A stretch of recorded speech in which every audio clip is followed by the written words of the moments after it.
шайнаған қатын екен. Ауыл әкімі Құдиярдың үйге кіре салды, аузынан сүрініп шыққан алғашқы сөзі осы болды. Жыландай алқымын буындыра түскен галстугын асығыс босатып жүріп тағы қайталады. Шайнаған қатын екен. Төргі үйге төтелей салып, үстіндегі пиджагын жерге алып ұрды да және қайталады. Шайнаған қатын екен. Әкесінің бағанадан бергі іс-қимылын бақылап тұрып, әрең шыдады білем, пиджактың былтырғы шаңы бұрқ етісімен 3 жасар балада баж ете қалды. «Әй, алшы мына баланы!» «Әй, не болды?» Өзінен бұрын сөз жетсе де әйелі тумысынан баптың адамы. Мамағаздай мамырлап ас үйден келгенше от алып алған баласы бажылдап біраз жерге барып алған еді. «Отағасы шошыттыңыз-ау, тыныштық па?» Баланы қолына көтеріп әрлі-берлі алдаусыратып, ерінің еңсесі түсіп, қарашаның аспандай қас-қабағы келіспей тұрғанын көріп, жанар аузын баса қойса да, әйелдік түйсігі жеңіп қазбылай түсті. «Жұмыста бір пәле болды ғой». «Ештеңе. Былтырғы мектепке бөлінген ақшаны біліп қойды ма?» Жыбырлаған жылан да білмейді-ау деп, жұрттан жасырған сырын жаман әйел көлденең тартып, көлгірсіп тұрғанда Құдияр шынымен күйіп кетті. «Өй, жоқ, шайыңды ғой». Құдай ұрғанда дәл мұнша төмпештеді деп кім ойлаған? Ауыл әкім боп сайланып, аяқты алшаң басып жүргеніне биыл 7-ші жыл. 5 жылын ханшадай найқалып, бюджеттен бөлінген көп ақшаны көкшуландай жұлып жеп, күншуақтай қалған қара сиырдай мизам тірлігі аяқ асты былтыр бұзылғанды. Бұлайша айтқанда, ханшаға кәрілік, көкшуланға оқ, қара сиырға оқыра тиді. Бәленің бәрі әлгі қатыннан шықты. Әт төбеліндей ауылда Құдияр әкімге жаға жыртысып, жақсындырар анау айтты қарсы келер ешкім жоқты. Қарсы келгенде де қара халықта қайбір қауқар бар. Құдай салды біз көндік, әкім айтты және көндік деп, Мұхтар қойшының астындағы көгесектей қоп-қоңыр тіршілікте аяғымен кешіп жатқан көпшіліктің әкімнің оларда шаруасы болмайтын. Күн көтеріле, әкімнің көк невасы көкжөтелденіп ауданға айтасың деп шаңдатып бара жатқанын көріп, ауыл тұрғындары әкім бірдеңке бітіріп жүр екен-ау деп ойлайды. Күн құлай ауылға құлдилап келе жатып, ауданнан қайтқан әкім де бірдеңке бітіріп жүр екен деп ойлайды. Жайма шуақ тірлігі жорғасынан жаңылмай сусып жүре берер ме еді, кім білсін. Өткен жылдан бергі Гүлжамалдың ылаңы болмағанда. Ауылдың төменгі жағында тұратын әлгі әйел 2 жыл бұрын ерлік қылып, мемлекеттік бағдарламамен наубайхана ашты. Әуел баста отчет үшін Құдиярдың ұпайын түгендейтін бастама болғанымен, айналып келгенде әкімнің абыройын төгіп, тағын шайқаған, түн ұйқысын 4 бөлген нағыз бәленің нағы өзі болды. Алдымен ауданнан, бара-бара облыстан қолдау тауып, Гүлжамалдың атағы аспандады дерсің. Нан салу деген не тәйірі? Жасы 45-ке жаңа ілінген Гүлжамал кәсібіне шындап кіріскен екен. Ауыл бұлай тұрсын, ауданды нан тоқашқа тойдырып, облыстық акимиятқа атын ойдырып алды. Қысқа мерзімде шаруасы дөңгеленіп, айналасына айбарын бір қарайтын. Содан не керек, 3 ай өтті ме өтпеді ме, Гүлжамал мінез шығарды. Мінезін алдымен әкімге көрсетті. Құдиярдың 2-3 жас үлкендігін ескеріп акимиятта. Құдияр мырза, ауыл барнамды тауысып алар шамасы жоқ. Ауданға қатынап жүрміз. Ал жолдың сиқы анау. Жолды қашан жөндейсіз? Деп тігісін жатқызғандай, тіс арасын ғана сыздықтатып сызыла қойған. Мұнысы не жаман күйеуіне, не күйеу тепкілеп жүрген көк жигулиға жаны ашығандық екенін аңғару қиын болған жоқ. Әкім соңғысы деп ойлады. Биыл қаражат жоқ, келесі жылы. Жамалжан, деп жылы жауып шығарып салды ғой баяғы. Ертесінде кеңсеге аудан әкімі қоңыраулатып тұрғанда, Құдиярдың есі шығып, тынысы тарылды. Жолды жаматып, былтыр жеген ақшасын биыл шығарып, көп көрім әуреге түсті. Осы әуре сарсаннан тұп-тура 2 ай мерзім беді, бәтір әлде 3 ай меді, тағы бір ылаңның түтіні бықсыды. Гүлжамал ауданға ауылымыздың светі аптасына 2 көшеді. Әкім шара қолданбай отыр деп қоңырау шалып, артынан өзі де аудан басшылығына жолыққан көрінеді. Облыстан қолдауы бар әйелдің сөзін аудан екетсін бе? Құдиярды қоңыраудың астына алып табада қуырды. Жарықтың жөнделетін жағдайы бар екені, бағаналарды ауыстыруға ақшаның бөлінгені тағы да өтірік емес. Әттең, 2 жыл бұрын бөлінген ақшаның 2 теңгесін таба алса ше. Үлкен қызы ұзатылатын кезде Құдекең сол жарыққа бөлінген ақшаға жарқыратып той жасамай ма? Арты бұлай боларын кім білген? Соңынан сонарда ізі түскен тазыдай найсап Гүлжамал қудайлайтын кім бұрын білгенде. Үлкен қызы байсыз қалса да жарық біреу мәселесін шешер еді. Ендігі міне, іс кері кетсе, көжеге тіс сындыратын кері болып, Құдиярдың халі мүшкілдеп кеткені. Ойпырмай, бұлай әкім атанудан садаға кетсін. Ендігі жерде Құдияр ел ішіндегі әкімдіктен бұрынғы малдәрігерлік жұмысын аңсауды көшті. Күйсемей тұрған сиырды қуырдаққа аунай беретін атты қазыға қия салатын ол кезде бір шалқыған дәурен екен ғой деп жүрді іштей тамсанып. Бірақ сұрауы жоқ, көп ақшаның қызуы басылмаған. Мансап та алтын іздегендей қоштаса салуға тым аяулы дүние екен. Гүлжамал ер-тоқымын бауырына алып, қанша тулағанымен бір күні басылар. Мамыр жай заман орнына келер деген үмітінің қол бұлғап алыстан шақырып тұрағын қайтерсің. Ал бағанаға ашу сол Гүлжамалдан болатын. Түс әлеті, кеңсеге Гүлжамал кіріп келді. Сәлеметсіз. О, Жамал, кел төрлет. Жамал емес, Гүлжамал деңіз. Ой, енді біз бұлай еркелеп дегендей сонша неге ашуландың? Құдияр өтірік күле салды. Еркелетін адамды тапқан екенсіз. Жә, келген шаруама көшейін.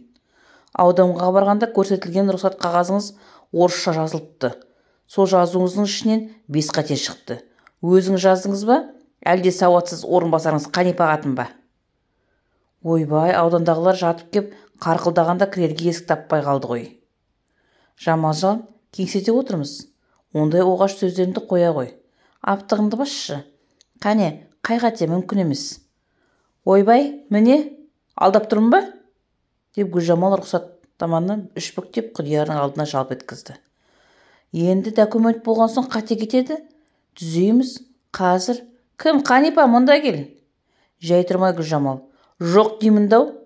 Осындайларды әкімдікке кім сайлаған? Істей алмасаңдар, орындарын босатсаңдаршы, деп тағы бір сабап өтті.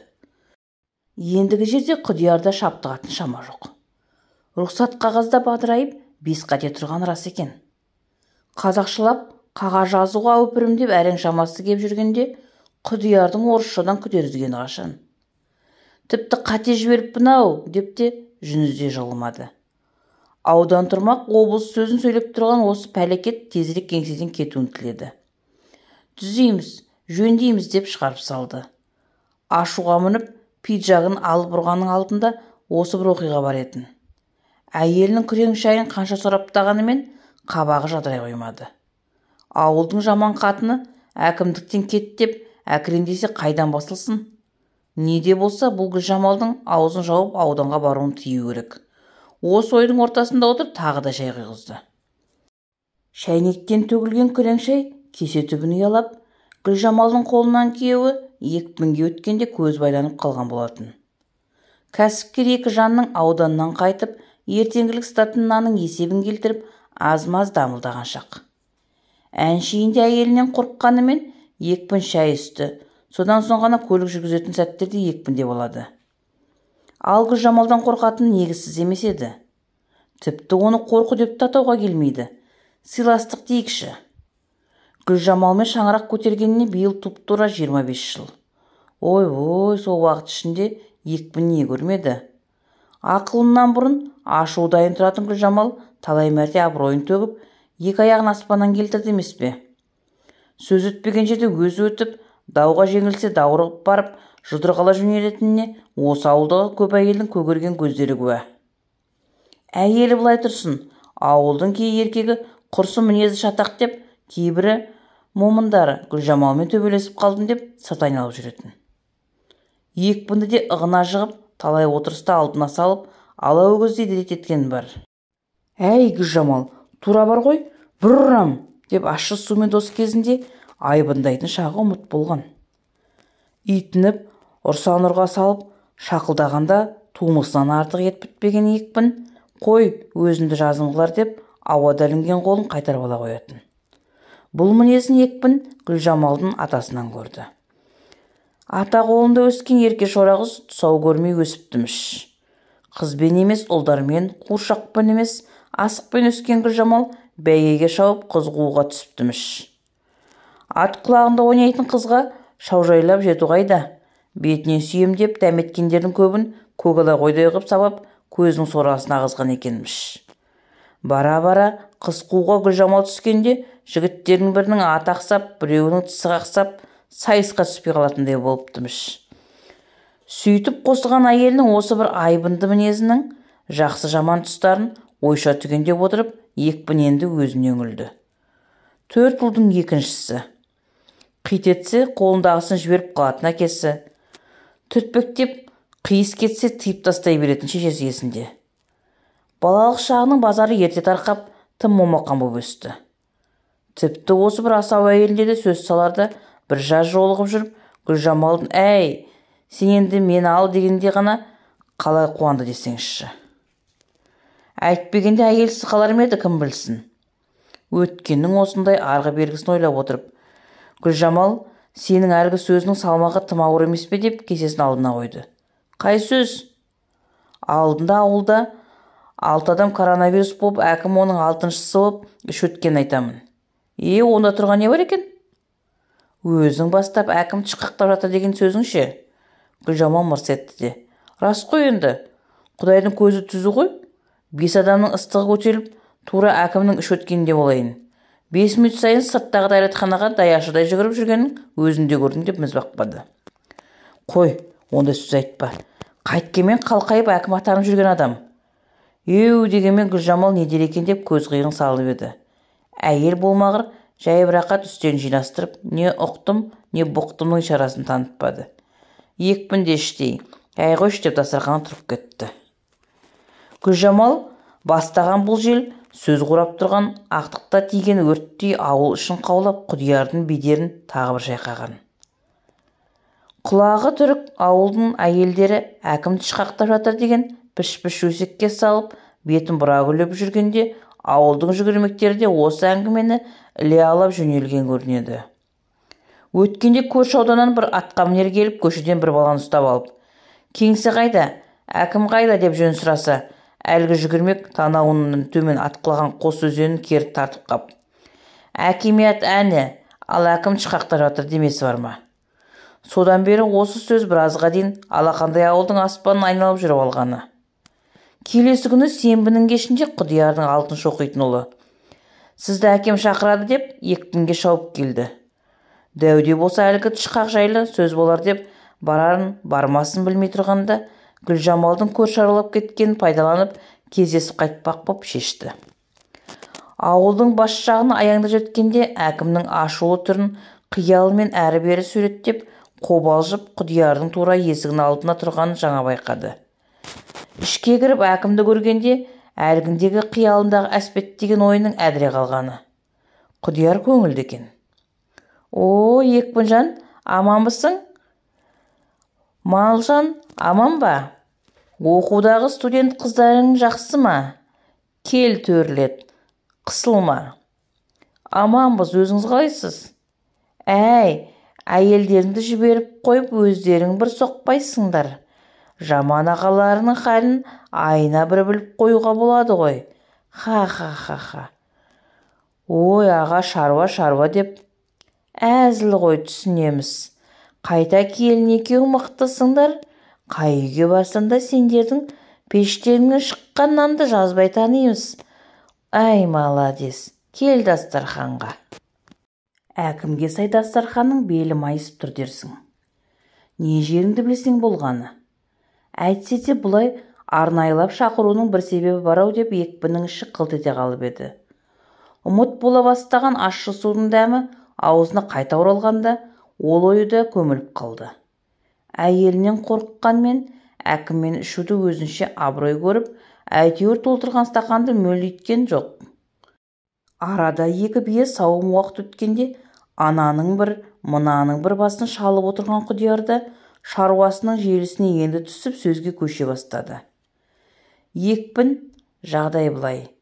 Гүлжамалдың мінезіне өзінде қанықсын. Қайсыбірін айтайын? Айып етпеңіз, ондайы бар енді. Мінез кімде жоқ? Байлаулы тұрған байталда мінез көрсетеді. Мәселе мінез бар екен деп жолды жолсыз адамды шала беруге болмайды ғой, дұрыс па? Дұрыс айтасыз. Енді қызмет болған соң кейде аспандайсың, кейде ақсайсың. Өзі сенде неше қыз бар еді?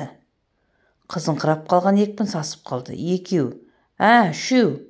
Вот, студент 3 қызың бар. Ал енді ұл керек, солай ма? Керек қой, бірақ Тәңірдің бергені осы 3 қарған болған соң. Нешедесіңдер? Әлі жассыңдар. 40-тың 5-еуіне жаңа іліндіңдер. Енді сен мықты болсаң, Гүлжамалға ұл таптыр. Солай ауылда да қарық қыл және өзіңде қарық бол деп Құдияр ойындағысын дүңк еткізбеді. Екпін қызарақтап тосылып қалған сыңайлы. Оныңыз дұрыс қой, әрине. Біз енді жасымыз кеп қалды дегендей. Түк те емес. 70-80 байларды қазақ не? Аспаннан қағып алып па? Дағадан тауып алып па? Шындап кіріссең бәрі де болады. Өз қамыңды ғана күйттей бермей, соңынан қалар қара шаңырағына да ие боп қалар мұрагердің де қамын ойласаңшы. Рас Құдеке, сөзіңіздің жаны бар. Ауылдың міне деген мужиктарының бірісің. Ойбой, ешкімде мәңгілік емес. Құлағы қалқиып, екпіннің ұлымын деп бір жүгірмек ертең осы ауылда шапқылап жүрсе, арманның орындалған емес пе? Дұрыс айтасыз. Артынан ат тізгінін ұстап қалар ұлының жоқтығы екпіннің былайғы жұрттан қала берді. Жұрағаттан жасырған жетім қоздай маңырай беретін ойы болатын. Елден жасырған әкім әшкерлеп қойған алдымен жақтырмаса да, артынан жаны ашып айтып отырау деп сүйсініп те қалды. Садаға кеткір ауылдың қамы ғана емес, әр адамның тағдырын көріп болжап алғандай әкіммен айналайын. Тура осы сәтте құшақтап алса, құны төмендемейді ғой. Әйтсе де олай етуге екпінің батыл жетпеді.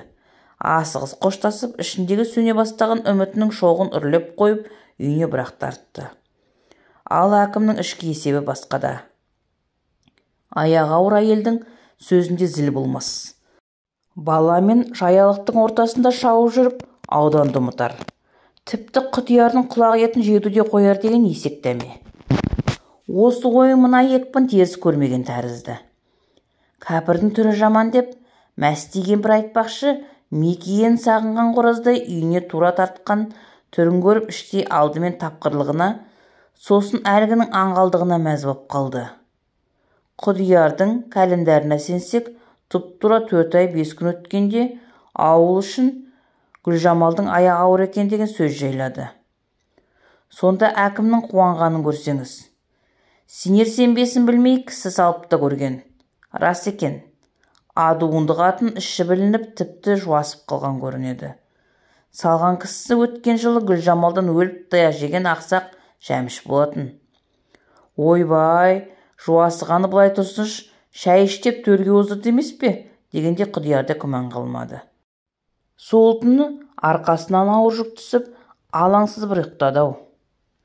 Әйткенмен, қалың ұйқы жаққан осы бір ауыл алдағы уақытта Гүлжамал босана алмай дәрігерлердің қателігінен жатырдағы бөпесімен бірге өлім құшағына еніп кетерін де, екпінің есеңгіреп қаларын да, алақандай ауылдың көшін түзеп, кемшілігін тізген өжет әйелдің енді жоқ боп кетерін де, Құдиярдың соңғы рет кешкілік есік алдында көп жыл қойып кеткен темекісін ширатып отырып, шайнаған қатын екен деп ешбір ашу кексіз жанашырлық ниетпен айтарында тіпті білген жоқ.